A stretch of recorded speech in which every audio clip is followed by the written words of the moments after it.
Okay, today we're going to be checking out the new Commodore 64. Now, this isn't to be confused with the new Retro Games Limited Black Mini Commodore 64 coming out a little later this year. This is actually the real deal, and this is actually official Commodore hardware. Now, a very basic little backstory of what's actually happened here.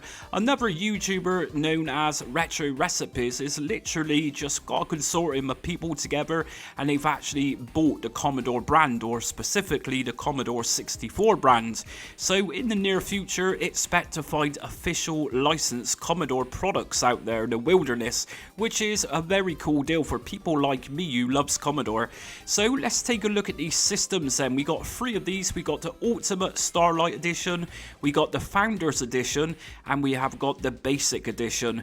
Now, personally, judging at the prices and knowing roughly what's included in these systems, I've actually thinking that these prices are very good. These are also FPGA based. They're not emulation, they're FPGA. So you've essentially got yourself a brand new C64. These are also full sized. Now, if we go inside of one of these, I'm going to go to the Basic Edition. These are still available to pre-order, and if we just scroll downwards, we can actually see what's included with one of these. As we can see just here, start shipping October to November this year, that's 2025.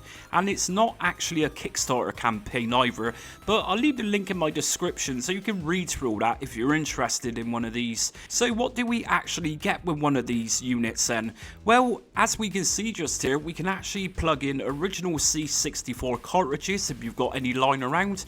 We can even use a CRT TV with this.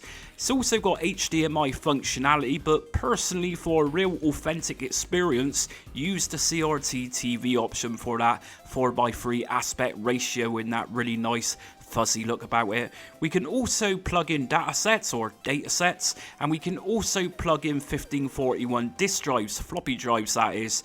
Now, a real nice thing about this is that if you was to buy a lot of this stuff separately, such as expensive cartridges, me personally I've got Ultimate cartridge and they don't come cheap.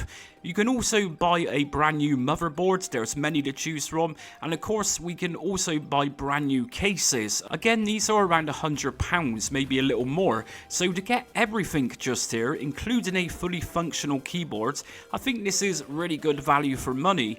Now, if we scroll downwards, we can also use a Wi-Fi game transfer function, which this actually comes with.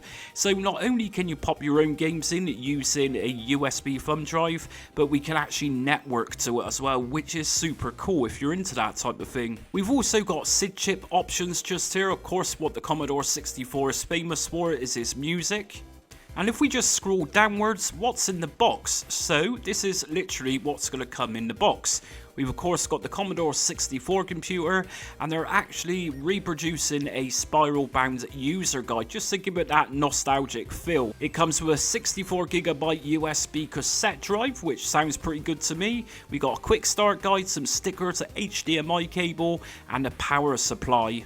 And it seems to me that if you do want to set this up with a CRT TV, then you'll likely need to supply your own cable for that, as this one looks like it just comes with the HDMI cable. If we go to connections, we got 3 USB ports on it, we've got a micro SD port on it, which is pretty handy. And under display output, as I was saying, we can actually output HDMI, but personally, I'll say this again, I wouldn't bother with HDMI myself, just use an old TV. And under 8-pin, we can actually collect S-video or RGB SCART cable to this to give it that real good look. Under audio, we got a 3.5mm headphone jack, which even a real C64 doesn't have. Under networking, as I discussed a minute ago, we've actually got Wi-Fi built in, which is pretty cool. Under expansion and peripherals, like I was saying at the start of the video, we can actually plug in real cartridges in this. We've also got a connection there, or an output for a dataset, and we've also got the 6-pin DIN port for disk drives. And of course we've also got 2 9-pin joystick ports too. Now if we come out of here, as we can see, we've got two other editions. Now by the seams of it, both of these editions are slightly more expensive because of how they look. Now personally, the one I would love is the Starlight edition. So it's going to contain the same specifications as the basic model, although with this you're pretty much getting a Christmas tree. And here we go. So yeah, it looks pretty stunning if that's your type of thing. And of course this is the motherboard itself, so I'd say roughly around the same size as a real C64 motherboard. Like I say, the whole computer looks very much like a full-size C64. And again, if we go under what's in the box, we pretty much got the same there as what the basic edition has. If we go under to the Founders edition, which is the most expensive at £370, we've got a gold looking C64, so if that's your type of thing, then go for it. Now under each one of these, it's going to tell you just here how many of these they've got available. So if you wanted this Founders edition, then they've actually got 4,324 units left. And here's a picture of the mechanical keyboard, which is looking pretty nice to me. Okay, so just to give you a bit of a comparison over costs, well, just a minute ago I mentioned that I had the Ultimate cartridge, and this is where I actually got mine from, or rather my partner got it for me for Christmas last year. And these are €147.95 alone just for the cartridge. Now, of course, the new Commodore 64 actually accepts any USB device, so really things like this are going to look a little bit useless if you was to have one of these new Commodore 64 computers. I go to the Ultimate 64 mainboard, and if you can pre-order one of these, then you're looking at €259 just for one of these motherboards on its own.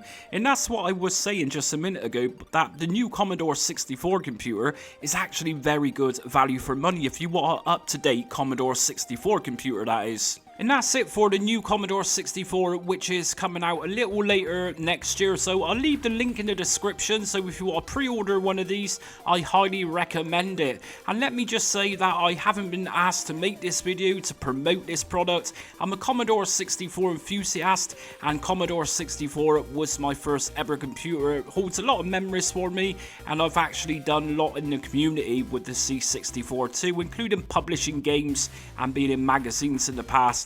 Anyways, what's your thoughts on this new machine? Or are you opting to buy the new Retro Games Limited Mini Black Edition C64? Let me know in the comments what you think of this. Are you actually going to buy one? Or are you happy with what you've got already, which could likely be just a Raspberry Pi device or even an emulation computer? Anyways, drop a comment in the comment section. If you liked today's video, hit notifications and subscribe. Until next time, stay retro.